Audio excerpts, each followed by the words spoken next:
चलिए देखते हैं ये प्रो लेवल ट्रांसफॉर्मेशन। सफर शुरू होता है भट्ठी की गर्मी और लाल अंगारों के बीच। एक ठोस चांदी प्योर सिल्वर का टुकड़ा जो पहले आग में तपाया जाता है ताकि वो नरम हो सके। फिर शुरू होती है हाथों की थपथपाहट। देखिए कैसे एक भारी हथौड़े की चोट से उस मोटे टुकड़े को एक पतली गोल प्लेट का रूप दिया जा रहा है। ये ताकत और तवज्जो का खेल है। अब इस प्लेट को मोड़कर एक गहरा बोल बनाया जा रहा है। बिना किसी मॉडर्न सांचे के सिर्फ एक पुराने लोहे के औजार पर चांदी को घुमाते हुए टीपॉट का निचला हिस्सा तैयार होता है।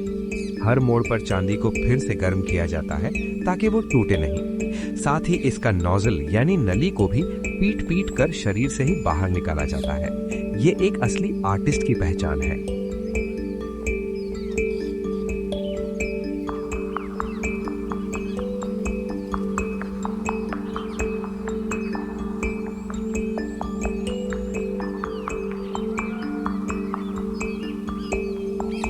अब आती है सबसे पहली और मुश्किल चुनौती, टीपॉट की नली यानी नोजल को इसके शरीर से जोड़ना। यहाँ कोई मामूली वेल्डिंग नहीं हो रही। चांदी के ही एक खास मिश्रण सोल्डर को पाउडर रूप में जोड़ पर लगाया जाता है। फिर एक बारीक नीली लौ टॉर्च फ्लेम से उसे तब तक गर्म किया जाता है जब तक वो पिघलकर चांदी में समा न जाए। 1 मिलीमीटर की भी चूक हुई तो पूरा टीपॉट पिघल सकता है। देखिए कैसे गर्मी के साथ वो जोड़ गायब हो गया और नोजल शरीर का एक हिस्सा बन गया। ये है इस पूरी आर्ट का सबसे बारीक वेल्डिंग प्रोसेस। इन हजारों चांदी के तारों को जो हमने बड़ी मुश्किल से बिठाया है, उन्हें एक साथ फिक्स करना जरूरी है। इसके लिए पूरे टीपॉट पर बोरैक्स और चांदी का बारीक बुरादा छिड़का जाता है। जब टॉर्च की आग इस पर घूमती है तो वो बुरादा पिघलकर हर एक तार को टीपॉट की सतह से हमेशा के लिए जड़ यानी बॉन्ड देता है। इसे डिफ्यूजन बॉन्डिंग कहते हैं, जहां आग की गर्मी से 2 अलग धातु मिलकर एक जान हो जाती है।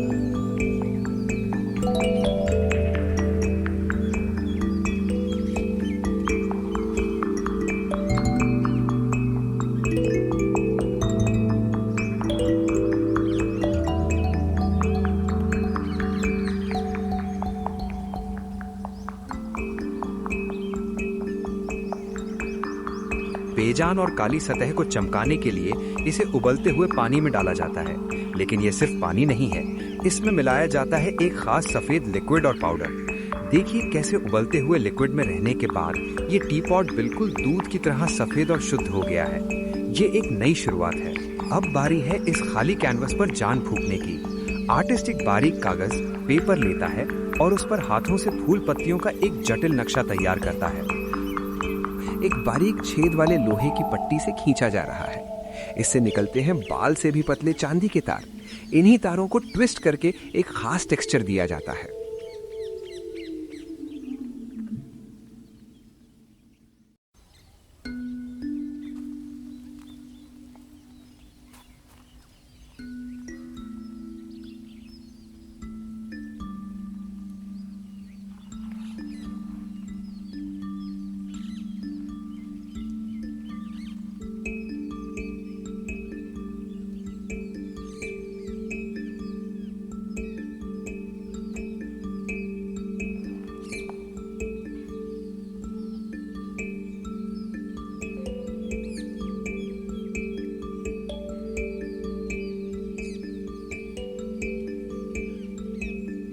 यहाँ सबसे ज्यादा सब्र चाहिए। ड्राइंग के हिसाब से चांदी के बाल जितने बारीक तारों को हाथों से मोड़ मोड़ कर अलग से फूल और पत्तियां बनाई जाती हैं। जब ये सारी फूल पत्तियां तैयार हो जाती हैं, तब उन्हें टीपॉट पर बने ड्राइंग के निशान पर एक एक करके चिमटी से सेट किया जाता है, मानो चांदी पर एक 3D पेंटिंग तैयार हो रही है।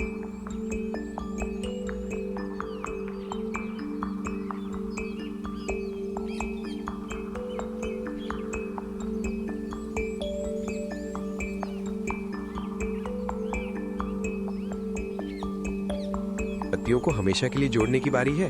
चांदी के बरीके को पाउडर के साथ मिलाकर पेस्ट की तरह हर पत्ती और तार पर लगाया जाता है। ये असली वेल्डिंग का काम करता है। इसके बाद टॉर्च की आग से इसे पिघलाकर फिक्स किया जाता है। फिर टीपॉट को दोबारा वॉश यानी साफ किया जाता है ताकि वेल्डिंग का एक्स्ट्रा कचरा साफ हो जाए और रंगों के लिए एक साफ सतह मिल सके।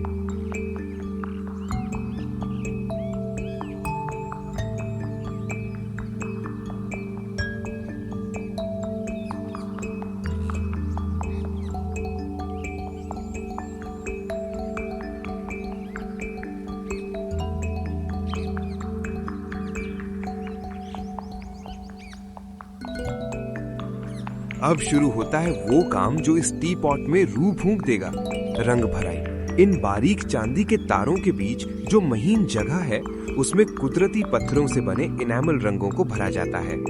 ये कोई आम रंग नहीं है। एक बारीक सुई या ब्रश से एक एक फूल और पत्ती को बड़े ही सब्र से सजाया जाता है। घंटों की मेहनत के बाद जब रंगों का ये जाल पूरा होता है, तब टी पॉट जाता है 800 डिग्री की दहकती भट्ठी में।